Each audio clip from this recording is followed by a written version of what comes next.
1945 साल बाबासाहेबांनी मुंबईत पीपल्स एज्युकेशन सोसायटी स्थापन केली.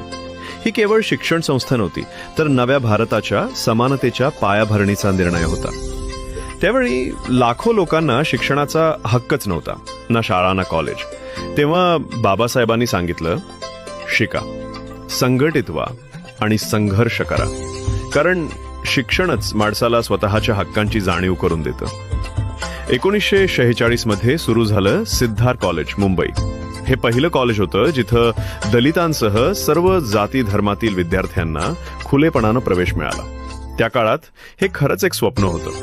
पण मराठवाडा, तिथं निजामाच्या सत्तेखाली बहुजन समाज अजूनही शिक्षणापासून दूर होता. तेव्हा बाबासाहेबांनी घेतला ऐतिहासिक निर्णय. 19 जून 1950 रोजी निजामाकडून 54 एकर जमीन मिळवली आणि त्याच जमिनीवर उभं राहिलं मिलिंद महाविद्यालय, छत्रपती संभाजीनगर. 1 सप्टेंबर 1950 भारताचे राष्ट्रपती डॉक्टर राजेंद्र प्रसाद यांनी फाउंडेशन स्टोन ठेवलं आणि 21 जुलै 1953 बाबासाहेब स्वतः त्या महाविद्यालयात पोहोचले.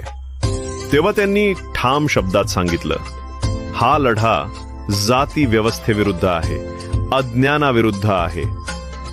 आजही पीईएसच्या संस्था हजारो विद्यार्थ्यांना शिकवत आहेत, बाबासाहेबांच्या विचारांनी प्रेरित होऊन त्यांच्या स्वप्नांना पुढे नेत.